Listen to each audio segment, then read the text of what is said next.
हाँ तो 4.2 ना 3 2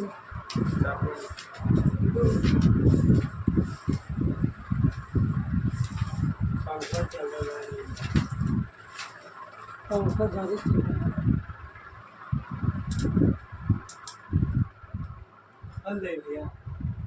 देखो तो खोल के लाइट नहीं आ रहा है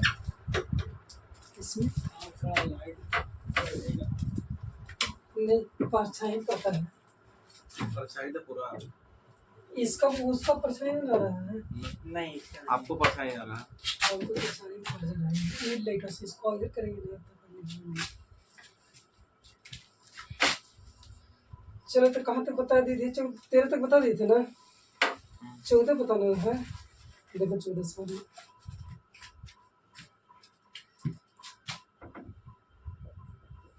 अरे ये बनाया अभी फिर डाल दीजिएगा। तो ये क्या करेगा ऐसे मत बनाइए, कोई हो जाती है वो बनाइए कुछ नहीं बुक, मतलब उसको पूरा खत्म कर दीजिए तो स्टार्टिंग बुक इंसेटिंग खत्म कर रहे हैं चलेगा रोज। उससे ठीक रहता है, लाइने से डालिएगा तब ना। हाँ तो अब लाइन से डलाएगा मैं कोई लेकर सब्सक्राइब करता है कि डेली मैंने वीडियो आएगा तो डेली हम देखेंगे। मैंने ये वो चैप्टर मैंने डाल रहे हैं डेली वो एनसीईआरटी किताब पे। रोज ये चैप्टर किस चल जाएगा ये वो चैप्टर में हम वही हम एक्सरसाइज मैंने आज 13 तक बता, मान लीजिए 13 तक बता, 14 से बता रहा ना। हाँ वैसे ही मतलब बोल रहा है डेली डाल वैसे डलाएगा चलेगा जब प्लस में। तो देखो कह रहा है कि ए स्क्वायर प्लस में 1 ए बी प्लस में ए सी और फिर A B plus B square plus में ए 1 और बी सी और फिर सी ए प्लस सी बी और सी स्क्वायर प्लस 1 है। और सिद्ध करना है कि A plus A square plus B square plus में सी स्क्वायर फिर सिद्ध करना है। देखो सवाल लिखेंगे ए स्क्वायर प्लस में 1 ए बी प्लस में ए सी और फिर ए बी और बी स्क्वायर प्लस में 1 है और फिर कुछ बी सी और फिर है सी ए और फिर सी बी और सी स्क्वायर प्लस में 1 इतना है। बराबर में हमको दिया 1 प्लस में ए स्क्वायर प्लस में बी स्क्वायर प्लस में सी स्क्वायर इतना दिया सवाल। इसको क्या करना हमको हल करना है। देखो चलेंगे हम किससे चलेंगे LHS चलेंगे क्या चलेंगे LHS से तो LHS लिखेंगे तो हो जाएगा ए स्क्वायर प्लस में 1 ए बी और प्लस ए सी और फिर ए बी और फिर बी स्क्वायर प्लस में 1 और फिर बी सी फिर सी ए और सी बी और सी स्क्वायर प्लस में 1 कितना हो गया। अब इसमें हम क्या करेंगे कि ये आना चाहिए 1 आना चाहिए प्लस में ए स्क्वायर आना चाहिए प्लस बी स्क्वायर प्लस में सी स्क्वायर आना चाहिए और इसमें कहूँ ये नहीं है फिर केवल ए स्क्वायर है और फिर बी स्क्वायर है ना सी स्क्वायर नहीं है तो क्या लिखेंगे संक्रिया में लिखेंगे हम संक्रियाएं करेंगे। देखो R1 में कितने करेंगे R1 में ए से गुना करेंगे ए R1 करेंगे क्या करेंगे R1 में ए R1 से गुना करेंगे और फिर R2 में बी R2 से गुना करेंगे और तथा C2 में बोलो R3 में सी R3 से क्या करेंगे संक्रियाएं करने पर क्या किए R1 में R1 से गुना किए फिर R2 में बी R2 से गुना किए और फिर R3 में सी R3 से गुना करने पर क्योंकि तभी हमको निकल सकता है 1 प्लस में A square plus B square plus में सी स्क्वायर क्योंकि ए स्क्वायर यहाँ का लिखेंगे बी स्क्वायर का लिखेंगे सी स्क्वायर है हमको सब क्या सब में चाहिए तो क्या करेंगे गुना करेंगे। अब गुना करो देखो R1 है ये R1 है ये R2 है ये R3 है तो इसमें R1 में गुना करेंगे कितना हो जाएगा एक क्यू हो जाएगा ए से गुना करेंगे तो क्यू हो जाएगा ए स्क्वायर प्लस 1 क्यू हो जाएगा और प्लस में क्या हो जाएगा ए हो जाएगा और इसमें गुना करेंगे तो क्या हो जाएगा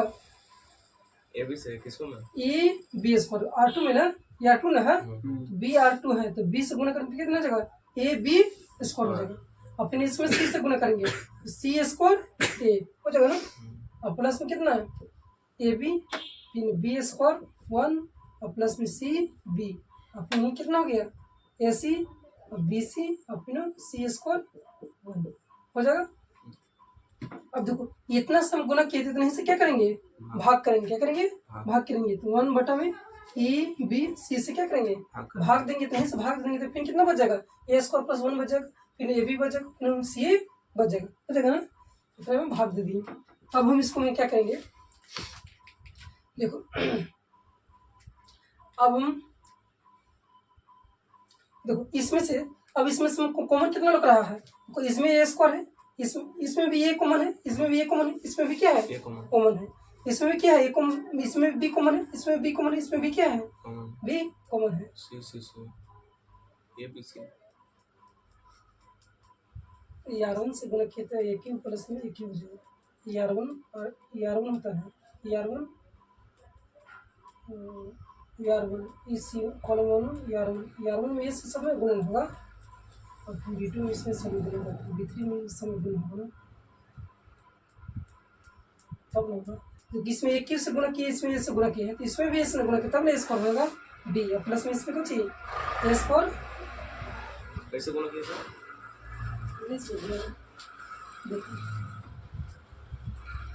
ये कॉलम है कुछ है R1 है R2 है R3 है, तो R1 में गुणा करेंगे तो सब में गुणा करेंगे और फिर R2 में गुणा करेंगे तो सब में गुणा करेंगे और फिर R3 में गुणा करेंगे तो सब में गुणा करेंगे। उसी तरह से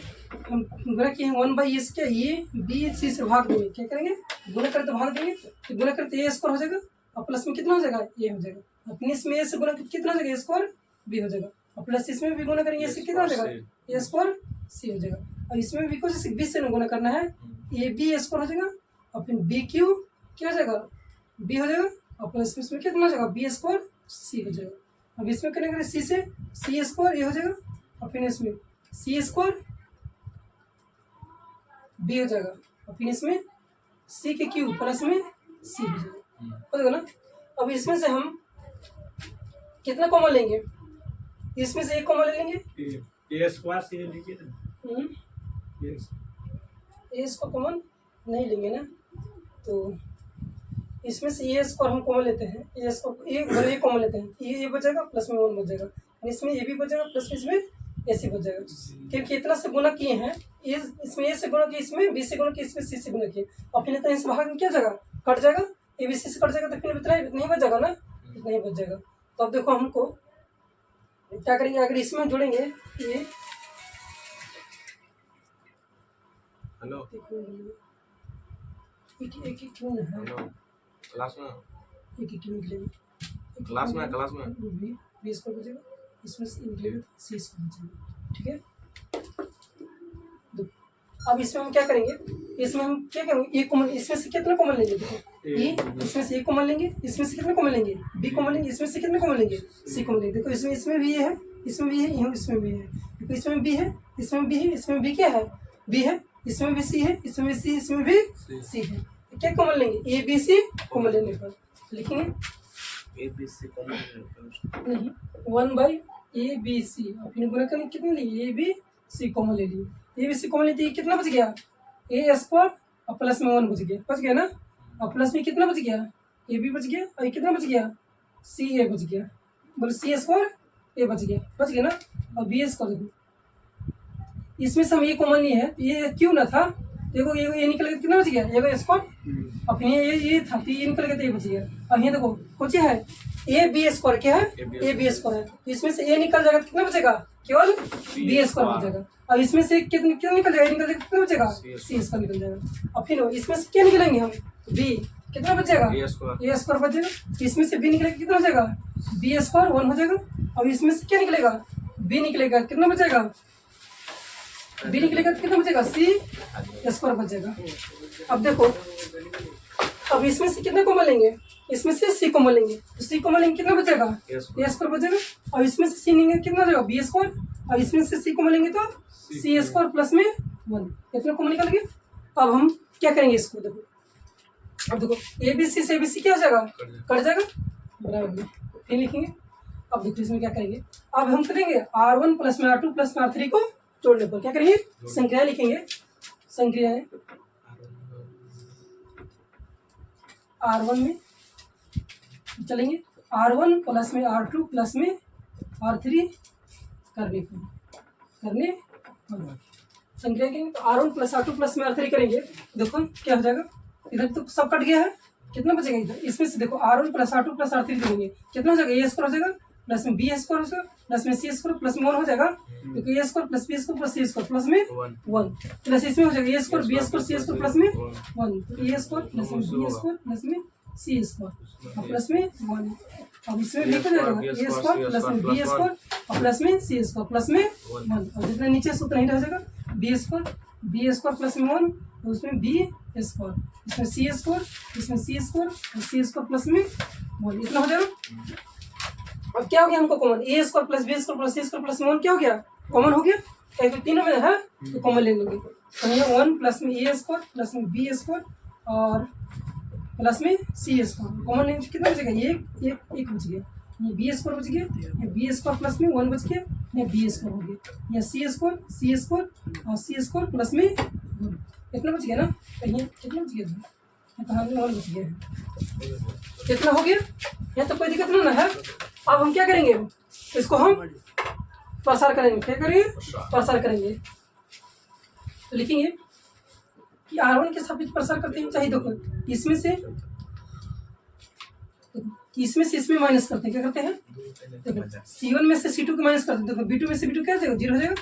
इसमें से इसमें क्या घटाएंगे क्या जाएगा 0 हो जाएगा और फिर C2 में से C1 को हटाएंगे क्या करेंगे C2 में से C1 को हटाएंगे तो लिखेंगे ये R1 के सापेक्ष प्रसार करने पर R1 के सापेक्ष प्रसार करने पर देखो R1 के सापेक्ष प्रसार कर रहे हैं तो R1 के सापेक्ष प्रसार नहीं R1 नहीं इन संक्रियाएं भी करो क्या करो अभी संक्रियाएं करो संक्रियाएं किसके सापेक्ष R1 के सापेक्ष किसके R1 माइनस में R3 करेंगे तथा फिर क्या करेंगे फिर R1 है R2 नहीं C1 के ना C1 है C1 है C3 है और फिर C2 फिर C2 किसका C2 लेंगे ये C2 माइनस में C1 कर देंगे क्या करेंगे C1 करने पर हम कर रहे हैं तो इसमें से इसमें जाएगा क्या बच जाएगा यहाँ 0 बचेगा और देखो बी स्क्वायर में से बी स्क्वायर क्या बच जाएगा 0 बचेगा और देखो सी स्क्वायर में से सी स्क्वायर माइनस 1 बहुत घटेगा तो सी स्क्वायर से सी स्क्वायर कट जाएगा अपन कितना बच जाएगा माइनस में 1 बच जाएगा। अब देखो इसमें से इसमें घटाएंगे क्या बचेगा 0 बचेगा यहाँ और फिर इसमें बी स्क्वायर में से माइनस बी स्क्वायर चल जाएगा तो प्लस में जो माइनस 1 बचेगा तो माइनस 1 और सी स्क्वायर में से सी स्क्वायर क्या जाएगा 0 जाएगा कितना बचेगा 1 B square C square plus में 1 यहाँ तक हो गया। अब हमको क्या करना है अब फिर ये कितना बचल था 1 प्लस में ए स्क्वायर प्लस में बी स्क्वायर प्लस में सी स्क्वायर कितना बचल था। अब किसके सापेक्ष प्रसार कर देंगे ये R1 के R3 R1 R2 R3 C3 के सापेक्ष प्रसार करने पर C3 के सापेक्ष प्रसार करने पर C3 के सापेक्ष प्रसार करने पर 1 है ये 1 प्लस में ए स्क्वायर प्लस में बी स्क्वायर प्लस में सी स्क्वायर इंटू में 1 के सापेक्ष प्रसार करें तो देखो इसको ये कट जाएगा ना इतना कट जाएगा देखो इसे इसमें गुणा कर 0 से 0 हो जाएगा और फिर -1 कितना हो जाएगा +1 हो जाएगा और +1 माइनस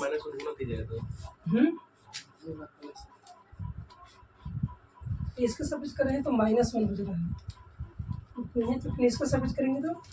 इसके सापेक्ष 0 नहीं आ रहा है मान कि इसके सापेक्ष करेंगे ये कट जाएगा फिर इससे इसमें गुणा करे पड़ेगा इससे इसमें गुणा करे पड़ेगा नहीं इसके सापेक्ष प्रसार करें इसके सापेक्ष प्रसार करेंगे 0 से इसमें गुणा करेंगे 0 से इसमें किसके सापेक्ष ये देखो ये R1 R2 R3 है फिर ये R1 है ये R2 ये R3 है तो R2 के सापेक्ष प्रसार करने पर R2 के सापेक्ष प्रसार करने पर तो R2 के सापेक्ष प्रसार करेंगे तो देखो ई कट जाएगा तो क्या कट जाएगा ई कट जाएगा ना ये R2 की इसके सापेक्ष प्रसार कर रहे हैं क्या कर रहे हैं इसके सापेक्ष ई कट गया और फिर कितना कट जाएगा ई कट जाएगा तो देखो अभी 0 बच गया और फिर कितना बच गया बी स्क्वायर और फिर इसमें से बी स्क्वायर बच जा रहा है यही दिक्कत हो रहा है किसके सापेक्ष प्रसार करें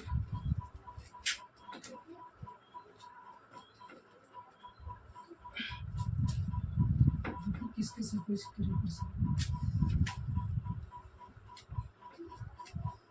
चलिए एक एक चलते देखते हैं।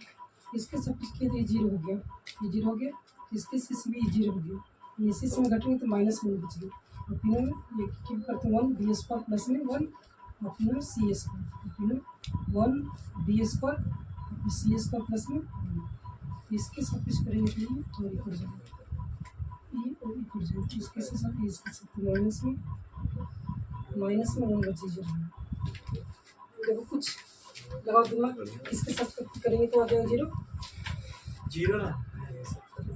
हाँ नहीं 0 नहीं तो 0 मिल जाएगा, ओके 1 लाना है तो ये कितने बचेंगे -1 ना जरा +1 आता तो हम गुना कर देते, इतना हो जाता। अच्छा इसी के साथ कुछ करेंगे तो देखते हैं। देखो इसमें से इसमें जाएगा तो कितना बचेगा 0 बचेगा, इसमें से 0 बचेगा ये भी, और इसमें से इसमें घटाएंगे तो इसमें से इसमें घटाएंगे तो कितना बचेगा, अच्छा इसे घटाओ ना, इसमें से इसे घटाएंगे, इसमें से इसे घटाएंगे कितना बचेगा 0, और फिर चाहे इसी को रख देते हैं, चाहे तो इसी को इसमें से इसमें घटाएंगे तो 0 बच गया, अपन इसमें से घटाएंगे 0 होगा, और इसमें से इसमें घटाएंगे कितना बचेगा +1 बच जाएगा, अपन इसमें से इसमें घटाएंगे कितना बचेगा ये है 0 बच जाएगा, और इसमें से 0 बचेगा, अपन इसमें से इसमें घटाएंगे कितना बचेगा -1 बचेगा, और इसमें से इसमें घटाएंगे क्या जाएगा 0 बचेगा, फिर 1 बचेगा, बी स्क्वायर बचेगा, सी स्क्वायर प्लस में 1 बचेगा। अब देखो इसके सब पे चलते चाहिए, इसके सब पे चलो ये कट जाएगा, इसमें 0 होगा, इसमें से -1 इसमें से +1 हो जाएगा, तो हो गया ये हो गया, क्या हो गया ये हो गया। देखो तब लिखेंगे संग्रह कर दिए हैं, तो देखो इसके सापेक्ष किसके सापेक्ष, ये C3 के सापेक्ष, C3 के सापेक्ष प्रसार करने पर C3 के सापेक्ष है तो यहाँ C3 लिख दो, इस C2 नहीं था C2, इसका C3 में से C1 घटाएंगे, हो गया तो यहाँ 1 प्लस में ए स्क्वायर प्लस में बी स्क्वायर प्लस में सी स्क्वायर। अपनी देखो इसके सापेक्ष किया है E1 के सापेक्ष 1 हो गया यहाँ बगल में 1 इंटू, अब देखो ये दोनों कट गया, इसमें से 0 करने 0 से 0 क्या हो जाएगा 0 हो जाएगा, फिर 1 से 1 -1 और -1 कुछ हो जाता है प्लस में 1 हो जाएगा 0 प्लस में, फिर ये प्लस में ए स्क्वायर प्लस में कुछ आ गया बी स्क्वायर और प्लस में सी स्क्वायर बराबर में RHS, इसलिए प्रूफ यहाँ तक तो नहीं लग रहा होगा, हो गया रहता है। देखो कार्य 15 प्रश्न में यदि A 3 × 3 मैंने 3 × 3 कोटि का एक वर्ग अवयव है तो K A से मान क्या होगा, K का मान K मोड का मान क्या होगा। देखो क्या करना है, मैंने 3 कॉलम है और 3 क्या है रो है, ठीक है, जिससे हम लेंगे A बराबर में, इस देखो 15 सवाल है, हम ले लेते हैं A बराबर में इस तरह से लेते हैं, जिससे मैंने 3/3 का बनाना है, 3/3 का कुछ मैट्रिक्स बनाना है, कैसे बनाते थे A1 रहता था और फिर कुछ रहता था A1 और फिर A1 2 फिर A2 होता था ना,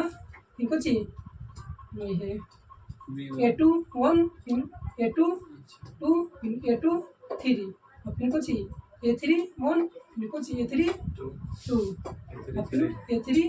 3 और फिर कुछ 3/3 को देखो 3 रो हो गया, 1 2 3 और 3 कॉलम हो गया ना, 3/3 का हो गया 3/3 की 3 रो 3 कॉलम हो गया, ठीक है। जैसे A1 हो गया फिर A1 12 हो गया, A1 2 हो गया, फिर जैसे दूसरा कॉलम में चलेंगे दूसरा रो में, दूसरा कॉलम के 2 दूसरा रो के 2 अपन पहला कॉलम, फिर दूसरा रो अपन दूसरा कॉलम, फिर दूसरा रो फिर तीसरा कॉलम, इसी तरह से तीसरा रो पहला कॉलम, तीसरा रो और दूसरा कॉलम, तीसरा रो और तीसरा कॉलम, मैंने 3/3 के कह रहा है कि के से गुना करने पर, कितना से गुना करने पर के से गुना करने के लिए कह रहा है, के ए से गुना करेंगे इसमें कितना हो जाएगा, के से गुना करेंगे इसमें के से गुना करेंगे तो के A1 1 हो जाएगा, फिर के A1 2 हो जाएगा, फिर के A2 3 और फिर के A2 1 के 2 2 और फिर के A2 और फिर 3 और फिर किसी के A3 1 और फिर के A3 2 फिर के A3 ये 3, इतना हो गया कैसे गुना किए तो। अब इसको हमको क्या करना है, सारणी ज्ञात करना, क्या ज्ञात करना है, सारणी ज्ञात करना है। तो सारणी ज्ञात करना है, देखो सारणी में इसको ये तो कुछ में था, ये तो मैट्रिक्स में था, हमको के सारणीगत क्या करना है, सारणीगत करना है। तो देखो इसी को हम अगर आगे हल करते हैं, इसमें के है और फिर ये न है, इतना क्या इसमें है, सारणी इसे है, इतना का मान ज्ञात करना हमको है, तो ज्ञात करना है। तो देखिए इसमें तो इसमें के कितना, तो यहाँ के इसका मान रखेंगे, इसका मान है ना कितना के है, इसका मान लिखिए, के का मान कितना दिया है, तो के का मान इतना दिया है, इतना देर किस गुना किया है, तो ये रखेंगे, इसमें रखेंगे कितना के A1 1 के A1 2 के A1 3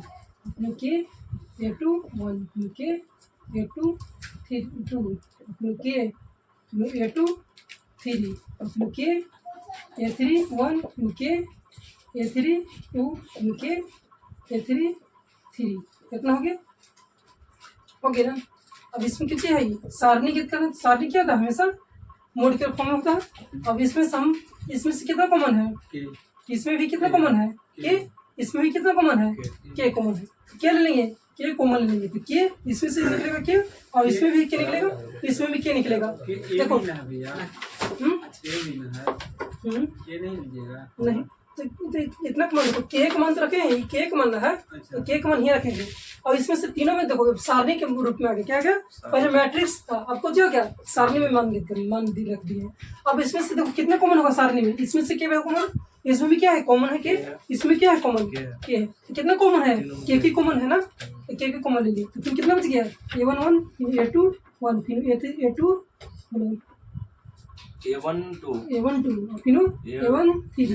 फिर कितने A2 1 फिर A2 2 फिर A2 3 फिर कितने A3 1 फिर A3 2 फिर A3 3। अब देखो क्या हो गया, अब इतना कमान कितना है, देखो इतना कमान कितना माने थे, ए माने थे, तो कितना है ना, इतना है, और इतना कमान कितना माने थे ए, तो K3 ये हमारा क्या मोड लगा देंगे, ये हमारा क्या हो गया K3 मोड एक के मोड होगा। कितना आंसर, कितना आंसर दिया होगा, सी आंसर। तो ये 16 बताइए, K3 16 बताइए, 16 हाँ, और 16 में कारण है, निम्नलिखित में से कौन सा कथन सही है। हाँ निम्नलिखित में से कौन सा कथन सही है, तो कारण निम्नलिखित कौन सा कथन, सारणी एक वर्ग अवयव है, सारणी एक वर्ग अवयव नहीं है, सारणी एक अवयव के संबंध में एक संख्या कुछ मेट्रिक्स में है, सारणी के वर्ग अवयव के संबंध में संख्या है, तो सारणी इसे वर्ग अवयव, तो सारणी वर्ग अवयव रहता है, जिसे इसे रहेगा 2 3 रहेगा 3 4 रहेगा, इसे से हल करेंगे तब ना वर्ग के रूप में रहेगा तब ना हल होगा, तो ऐसे रहेगा 1 2 1 3 1 4, इसका हल हो जाएगा, नहीं ना हल कर पाएंगे, क्या है सारणी एक वर्ग अवयव के रूप में है, तो ऑप्शन कौन हो जाएगा सी आंसर हो जाएगा। एक्सरसाइज हम लोग के पढ़ना है,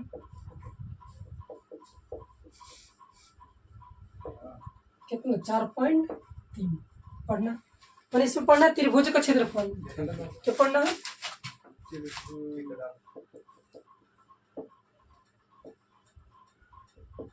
त्रिभुजों का त्रिभुज का क्षेत्र पढ़ना है, इसमें से कुछ जान लेते हैं।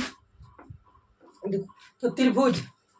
तो सबसे पहले हम त्रिभुज के बारे में जानेंगे, थोड़ा सा जान लेते हैं कि क्या क्या इसमें होता है। ठीक है, वैसे रख, ठीक है।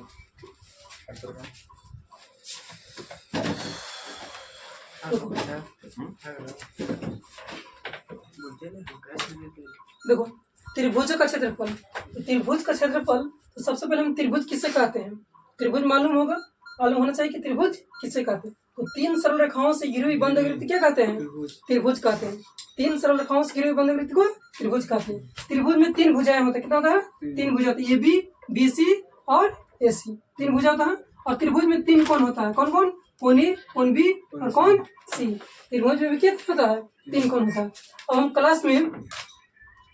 9 में पढ़े थे, क्या पढ़े थे फॉर्मूला, त्रिभुज के क्षेत्रफल 1/2 1700 डलवा लिया एरिया ऑफ त्रिभुज, उसे रह दिया, वो तो हम बात कर लो। ABC का क्षेत्रफल 1/2 उन्हें आधार को कितना होता है ऊंचाई। क्लास 9 में पढ़े थे कि त्रिभुज का क्षेत्रफल कुछ ही, क्लास 9 में पढ़े थे त्रिभुज के वन बाई क्षेत्रफल टू गुने 1/2 आधार गुने ऊंचाई। ऊंचाई। और एक और प्रूफ पढ़े थे बी माने हीरो का आधार होगा सूत्र। सर। हीरो का बी माने बेस, एच माने हाइट। क्षेत्रफल। आधार तो हीरो का क्षेत्रफल पढ़े थे root under S into S minus में A into S minus B into S minus में सी। ये क्लास 9th में दो फॉर्मूला पढ़े थे, ठीक है। और क्लास 10 में हम ये फॉर्मूला पढ़े थे। इनका क्या लिखे सर? हीरो का क्षेत्रफल ना पढ़ा हीरो का है। क्षेत्रफल हीरो थोड़ी उसको होता है। हीरो होता है हीरोन्स होता है, इंग्लिश में हीरोन्स लिखा था, इसे हीरो लिखा था हीरो हीरो। पढ़ते हैं। तो हीरो का क्षेत्रफल S into S minus B S minus C class 9th में पढ़े थे। और क्लास 10 में पढ़े थे त्रिभुज का क्षेत्रफल। लंबाई में चौड़ाई त्रिभुज का ऊंचाई। क्षेत्रफल ही पढ़े थे एल गुने बी गुने एच। 1/2 पढ़े थे। हाँ, और into x1 into y2 minus में कुछ y3 और प्लस में x2 इंटू y3 माइनस में y1 और प्लस में कुछ पढ़े थे x3 इंटू y1 माइनस में y2। क्लास कितने में 10 में पढ़े थे। अगर निर्देशांक ज्यामिति दिया रहेगा तो देखो 1/2 into x1 into y2 minus में y3 प्लस में x2 इंटू y3 माइनस में y1 और प्लस में x3 इंटू y1 माइनस में y2 क्लास 9 में पढ़े थे। ये त्रिभुज का क्षेत्रफल होता है। अब हम क्लास 12th में पढ़ना इसी का फॉर्मूला पढ़ना है। जैसे रहेगा कि त्रिभुज का क्षेत्रफल पूछेगा, त्रिभुज का क्षेत्रफल पढ़ना है तो इससे दे 1/2 इंटू इसी तरह से फॉर्मूला पढ़ना है। बाकी सर 1/2 इंटू एल गुने बी गुने एच होता है, वो किसका? किसका 1/2 वो त्रिभुज का क्षेत्रफल होगा सर। एल गुने बी गुने एच। 1/2 गुने एल गुने बी गुने एच। लंबाई में चौड़ाई ये काम होता है लंबाई में चौड़ाई ऊंचाई। कांचे क्षेत्रफल होता है। खाली लंबाई गुने कांची के हमसे पूछ रहे कांचे का हैं। पूछ रहा है। हाँ खाली 1/2 नहीं होता था। एल गुने बी गुने एच होता है। ये घनाभ का विकर्ण होता है एल गुने बी गुने एच। घनाभ का 1/2 भी विकर्ण होता है सर। 1/2 नहीं था किसी का। 1/2 नहीं तो इक्वल एल गुने बी गुने एच होता है। क्या होता है? घनाभ का आयतन होता है। देखो अब क्लास 12th में पढ़ना हमको इसका त्रिभुज का क्षेत्रफल पढ़ना है 1/2 इसी x1 हो जाएगा, ये x2 हो जाएगा और फिर कितना हो जाएगा x3 हो जाएगा, फिर ये y1 हो जाएगा, फिर y2 हो जाएगा, फिर y3 हो जाएगा, फिर 1 1 1। ये हमको त्रिभुज का क्षेत्रफल पढ़ना है। क्लास 11 12th में पढ़ना है। क्लास 9th में उतना पढ़े 1/2 का आधार होना चाहिए और हीरो का क्षेत्रफल ही और त्रिभुज का क्षेत्रफल क्लास 10 में इतना। और फिर क्लास 11th में ये पढ़ना है, 12th में ये पढ़ना है 1/2 x1 x2 x3 y1 y2 y3 अपन 1 1 y1 y2 y3 ना लिखे था वहाँ y1 लिखे। y3 हो गई है y3। इसका क्षेत्रफल निकालना है। देखो कैसे निकालते हैं हम, थोड़ा सा प्रूफ करते हैं। मैंने भी समझा दिया। लिख ले हम्म?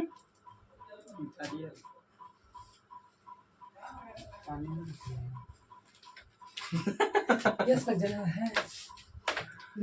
त्रिभुज का क्षेत्रफल है, मानते त्रिभुज है तो मान लेते कि x1 है, ये y1 है, ये x2 है, ये y2 है, प्लस में ये x3 है, y3 ये y3 है और मान लेते कि ये है, ये b है और c है। तो पूछेगा त्रिभुज के क्षेत्रफल निकालने के लिए। तो त्रिभुज के क्षेत्रफल निकालने के लिए त्रिभुज के क्षेत्रफल बराबर इतना होता है। त्रिभुज त्रिभुज का क्षेत्रफल होता है 1/2 इंटू रहेगा किस रहेगा x1 रहेगा, x2 रहेगा, x3 रहेगा, फिर y1 y2 y3 अच्छा। फिर 1 1 1। हाँ यहाँ त्रिभुज का क्षेत्रफल निकाला 1/2 इंटू बी इंटू एच। मतलब मेरे बेस आधार होना चाहिए। भी नीचे ना होता है तो कुछ होता है हम अभी कुछ तो कहते हैं। देवे की तो वहाँ किसका फॉर्मूला लिखे नीचे? कहाँ नीचे यहाँ पर लिखे ना हीरोन्स का फॉर्मूला, उसके नीचे। उसके नीचे त्रिभुज के क्षेत्रफल अगर निर्देशांक ज्यामिति दिले रहेगा तब। तो हम तो त्रिभुज का क्षेत्रफल सर्च मारा है। कौन क्षेत्र खोज दिया है? 1/2 इंटू बी इंटू एच। हाँ तो तीनों होता है। वो क्लास ना बताए क्लास 9th में बी गुने एच पढ़े थे, फिर वो पढ़े थे हीरोन्स का क्षेत्र root x into S minus B S minus C. और क्लास 12th में पढ़े थे जब निर्देशांक एक्सरसाइज 7.1 में पढ़े थे 7.3 में कि ही कुछ होता है निर्देशांक ज्यामिति रहेगा तब त्रिभुज के क्षेत्रफल 1/2 root under S into S minus B नहीं x into X minus A X minus B into X minus B C लिख रहे थे क्लास अगर निर्देशांक ज्यामिति दिला रहेगा तब। अब देखो त्रिभुज के क्षेत्रफल रहेगा क्लास 12th में तो 1/2 x1 x2 x3 y1 y2 y3 और फिर कितनी रहेगा 1 1 रहेगा। इसका क्षेत्रफल हमको निकालना है, त्रिभुज का क्षेत्रफल निकालना है। तो क्या करेंगे हम, त्रिभुज के क्षेत्रफल तो 1/2 लिखेंगे 1/2 लिखेंगे और फिर इस तरह से मोड लगा देंगे। अब देखो हम ये x1 के लिए लिख रहे हैं, क्या लिख रहे हैं x1 के लिख रहे हैं, क्या लिख रहे हैं ये x1 के लिए है। तो क्या करेंगे इसको इस तरह से मोड का लगा देंगे सर। मोड लगाएंगे मोड लगाएंगे हमेशा त्रिभुज क्षेत्रफल अगर सारणी के रूप में रहेगा ना क्षेत्रफल निकलेगा मोड हमेशा लगा देगा। देखो x1 के करे हैं ये से कट जाएगा और ये x2 से कट जाएगा। x1 के ले रहे हैं देखो यहाँ ये x1 के लिए तो कट जाएगा और फिर कितना कट जाएगा, कैसे है देखो कट जाएगा और फिर कट जाएगा ना, कितना बचेगा y2 1 y3 1 बच जाएगा, कितना बचेगा इसको भी लिख देते हैं y2 1 y3 1 बचेगा। और प्लस में हम कितना लेंगे x2 के लेंगे, क्या लेंगे x2 के लेंगे, x2 लेंगे तो ये कट जाएगा और फिर कट जाएगा, कितना बचेगा y1 1 y3 1, तो y1 1 1 और फिर y3 1 और प्लस में हम x3 के लेंगे तो क्या लेंगे x3 के लेंगे, ये x3 के लेंगे तो x3 के लेंगे तो ये कट जाएगा और ये कट जाएगा, तो y1 1 और फिर y2 1, कितना देगा y1 1 और फिर कितना y2 हो जाएगा ना, पूरा को मोड़ देगा। अब इसको हल करो 1/2 अब पूरा में मोड़ लगेगा। अब इसको करेंगे इसी से गुणा करेंगे, इसी से इसमें गुणा करेंगे ना 1 इंटू y2 माइनस में कितना y3 हो जाएगा और प्लस में x2 हो जाएगा और फिर इसमें से इसमें गुणा करेंगे y1 माइनस में y2 y3 y1 माइनस में y3 छूट गया क्या है, किसको लिखिए x2 x2 ठीक है और प्लस में और बीच में माइनस होता है, इसमें में रहता है तो यहाँ -1 यहाँ प्लस होता है, फिर x3 लेंगे y1 minus y2 y1 minus में y2 ये क्या हो गया हमारा ये त्रिभुज का क्षेत्रफल क्लास 12 में इतना होता है 1/2 x1 इंटू y1 प्लस में y3 और माइनस में x2 इंटू y1 माइनस में y3 और प्लस में x3 इंटू y1 माइनस में y2 त्रिभुज के क्षेत्रफल है ना और ये त्रिभुज का क्षेत्रफल इतना उतारो और फिर सॉल्व देते हैं मान के कि 1 0 और फिर कितना 6 0 और फिर 4 3 दिए, इतने तो दिए हैं तो इसका क्षेत्रफल निकालना है, इस तरह से लिख देंगे E B और C मान लीजिए, उसका क्षेत्रफल दिया तो लिख लेंगे, दिया है मान तो 1 0 लगातार मानेंगे जी, ऐसे नहीं कि यहाँ लिख दिए यहाँ लिख दिए, ये लिखिए इसको लिखें तो फिर इसको यहाँ लिखेंगे 6 0 इसको लिखेंगे तो कितना 4 3 लिखेंगे, नहीं तो इसको ऐसे लिखेंगे तो इस लाइन से कोई श्रेणी क्रम से चलना चाहिए, ठीक है।